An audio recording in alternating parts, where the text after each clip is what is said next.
I know it's here somewhere. Finally. Oh, it's time for the doctor.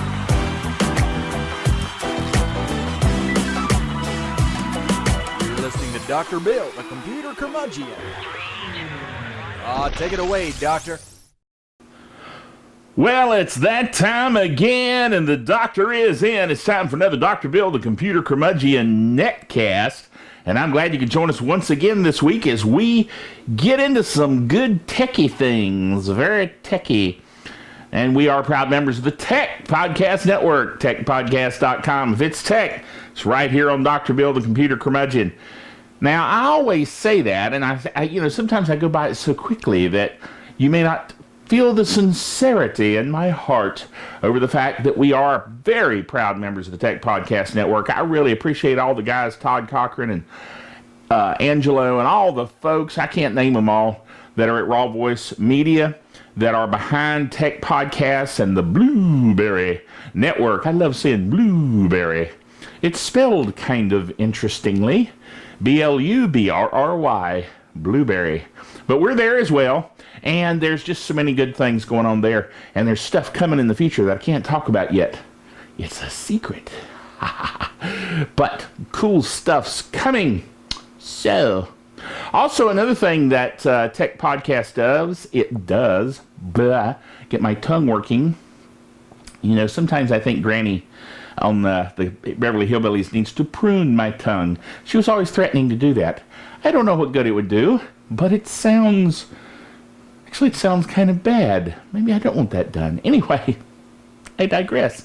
The point is that Tech Podcast also has a feature called TPN, Tech Podcast, get it right, techpodcast.tv, and that is a separate website where they have their video netcast playing, and you can go watch the doctor there as well as Vertzine, VIRTZINE.com, Vertzine, our virtualization and cloud computing netcast, all available there on techpodcast.tv. So check that out. Now, the other thing I want to talk about is GoToMeeting. Last week, I was confusing GoToMeeting with GoToMyPC, both excellent products of Citrix Systems. Citrix gets the thumbs up for me because I'm a Citrix administrator at High Point Regional Health System, and I use Citrix all the time. So I know that it's good, it's solid, it works. And GoToMeeting is no exception. You don't have to get in your car, drive to the airport, try to find a parking place, get on a plane, get all cramped up in a plane. You can imagine me in a plane. People don't want to sit next to me. I don't know what it is. Anyway, it's cramped in there. You're like sardines in a little can. Then you take off, you fly to wherever you're going, and then you have to land and rent a car and blah, blah, blah, and so forth. And then you get a hotel room, and you get into that, and you go to a meeting physically for what, an hour, 2 hours? You get back in your car, you go back to the hotel, you sleep, you get back in your car, you go to the airport, you're cramped up again, and then you fly home. What fun is that? It's a lot of trouble. So what you want to do is you want to be able to go to a meeting virtually. As I said last week, I'm all about the virtual. You know I like a virtualization. Otherwise, why have the Vertzine netcast? But the point is, you can try GoToMeeting for free by going to drbill.cc, drbill.cc, which stands for Computer Curmudgeon. Go to that website and click on the ad, and you can have a 30-day free trial. Free! Free is good. Or you can use this URL right here on the bottom of the screen. And I know it's a kind of an odd-looking URL. It's a bit.ly URL, but that shortens it, makes it easier. Just write it down. Anyway, that is an offer you should not refuse. I'm going to make an offer you can't refuse. So there you go. So do that. It will be good for you, your business, whatever it may be. And by clicking on that link and letting them know that you found out about it on Dr. Bill the Computer Curmudgeon, it will help out the netcast, which is a good thing. Okay, we're going to talk about several things in the techie world today. I look over at my computer because that's how I know what's going on. Play Star Wars TIE Fighter from 1994 in Google Chrome. What? Well, basically, they've come up with a way to have these old classic DOS games available via Google Chrome, and you can play it right on the web. Pretty cool. So, yeah, it's an old game, but hey, the nostalgia alone is good for you. I'm a very nostalgic kind of guy. I get kind of misty-eyed thinking of the days of yore. Now, the thing is, I wasn't much of a gamer. Still not much of a gamer. I leave that to my son, the Game Master. He's quite the gamer. Yes. And he's studying it in his college classes. As if he didn't study it enough on his own. Anyway. So, lots of gamery going on. Speaking of gamery, there's also YouTubery. I like to make words up. Have you ever noticed that? YouTubery. YouTubery is where people upload things to YouTube and then go watch them. And dude, there's a lot of that going on apparently, because next item is a lot of YouTubery, because there are 3 billion views per day. That's with a B. 3 billion views of YouTube. Man, that's a lot of cute kitties. We watch YouTube for the cute kitties. I like cute kitties. I have a cute kitty. Her name is Tiger, and she's cute.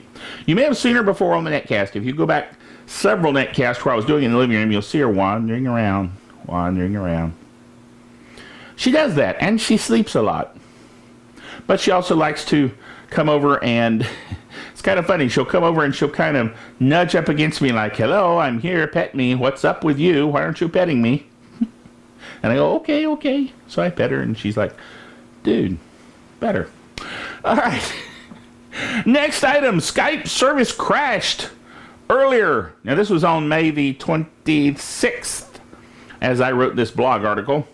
And there was another cloud service issue with Skype. I count Skype as a cloud service because it's out there in the cloud. You have to have a client to connect to it, but it's still essentially a cloud service.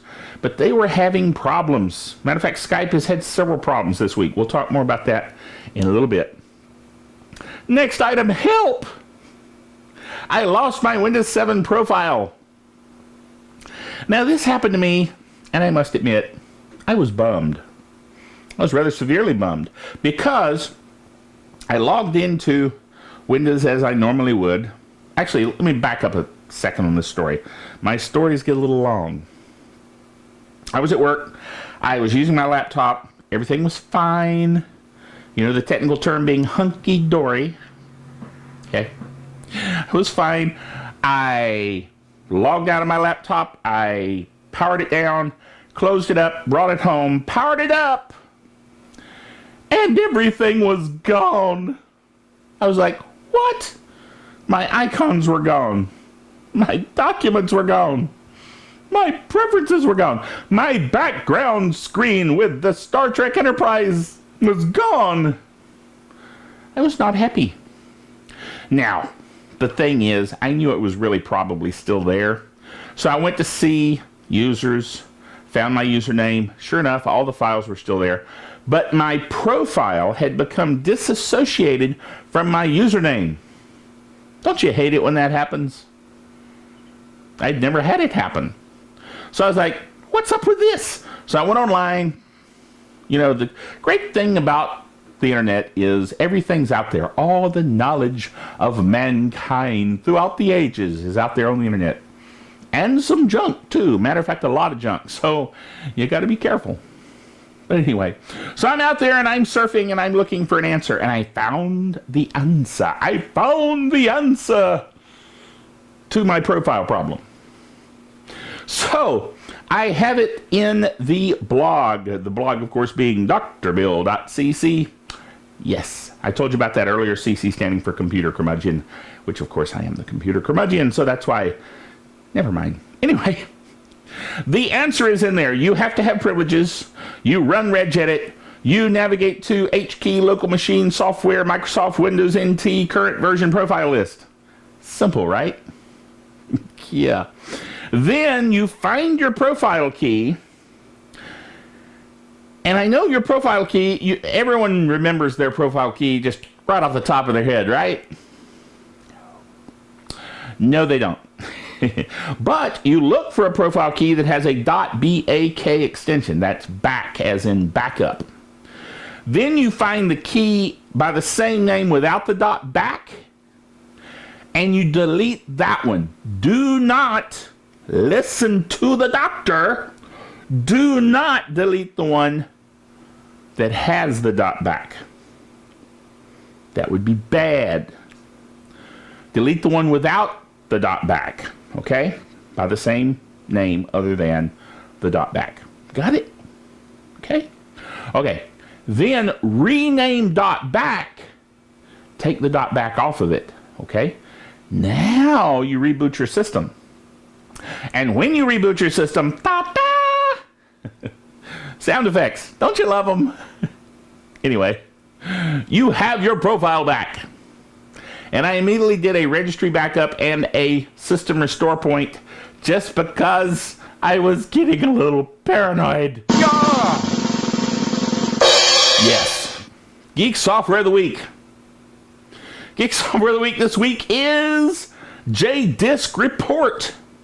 JDiskReport is a Java, that's where the J in JDiskReport comes from Java, and it's a Java application. And what it is for, if you have ever used the Geek Software of the Week from long ago called WinDirStat, you know that WinDirStat gives you a visual representation of your hard drive so you can find really large files and look at it and go, dude, I don't need that file anymore. Delete it and save this space.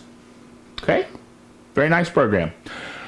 JDiskReport does the same thing using Java, so you have to have Java installed. That's one of the caveats here. You must have Java installed. But once you install Java, life is good.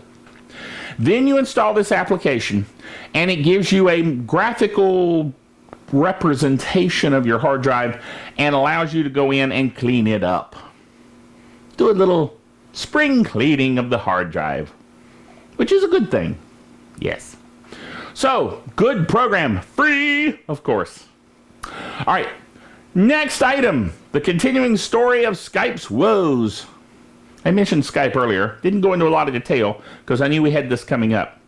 This 0-day vulnerability in Skype is... I'm sorry. No. Sorry. Scratch that. Rewind that, Fred. There is no Fred. I just made that up. Anyway, no, that's the 0-day is basically, that's an IE thing. We'll talk about that next. But no, this is a thing, a login glitch thing, where people were unable to log into Skype. A small number of people, mostly using Skype for Windows, had problems logging into Skype. Apparently the problem was caused by a specific XML file called shared.xml. To fix the problem manually, the person here, Parks, who they were talking to, provided instructions for users on Windows 7, XP, and Vista, the Mac OS X, and Linux machines, which consisted of quitting the app and deleting the file called shared.xml. So, they are working on a permanent fix, and they're going to push out a Mac version and also probably a security update for this as well. So Skype has had problems. You notice, Skype's had problems since Microsoft bought them. I know, it's not related. But you got to wonder if Microsoft's going, dude, why'd we buy this company? Man. Look, hey, let me explain something to you. I'll explain it to you very clearly. A friend of mine at work, hi Phil, a friend of mine at work says, anything basically created by man is subject to problems because man is not perfect. I agree with that. So if some human engineered it, it's gonna break. So I don't blame Skype. I'm a Skype user. I'm down with Skype. Okay? But, you know, it's sad that Microsoft buys Skype and then within that week or so, all these problems show up. That'll teach you to trust Microsoft. I'm a bit anti-Microsoftian. That's another word I just made up on the fly. Don't you love it? This is the next item that I was going to talk about when I was talking about the other item that wasn't the right item, but never mind. IE users, that's Internet Explorer. Are your cookies being hijacked? I get this picture of this big plate full of cookies and somebody going, grab. That would be bad, particularly if they're chocolate chip. I like chocolate chip cookies. Cookie. C is for cookie. Yes. Oh well. I learned that when I was a little kid watching Sesame Street. Okay, I wasn't a little kid when I watched Sesame Street. I was a college student. But some say that I'm still a little kid. Yes, with a gray beard. Odd, huh? Anyway, IE users. First of all, most of the people watching this netcast right now, that's you, probably don't use IE because you know better. I have told you better than that. You should be using Chrome, or perhaps Firefox, or pretty much anything other than Internet Explorer. Now, I will say this.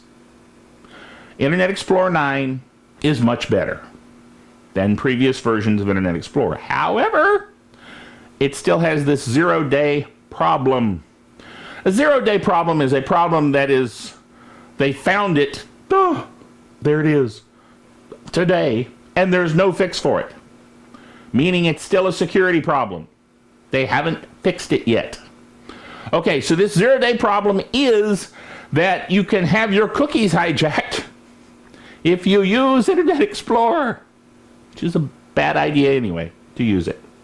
But anyway, a sophisticated new hack has emerged as a zero-day exploit for all versions of Internet Explorer, dubbed cookiejacking.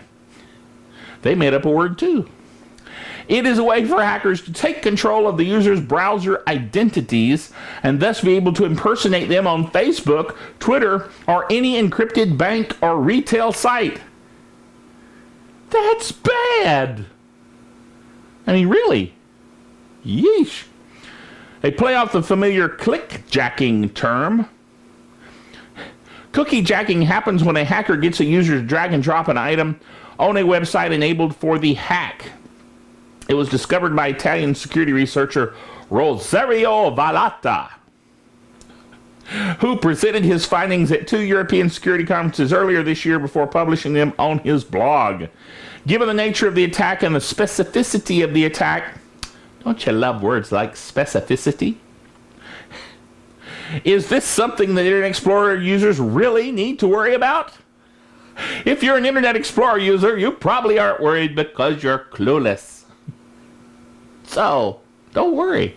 Be happy. Use Chrome. What's the matter with you people?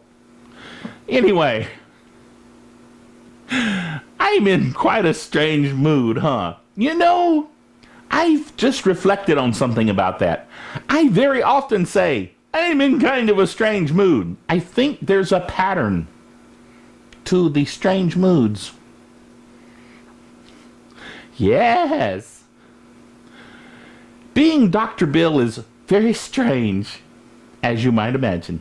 So, stay tuned for the next edition of Dr. Bill the Computer Curmudgeon, or, as we call it in the shorthand version, drbill.tv, because it's all about the Dr. Bill the TV show.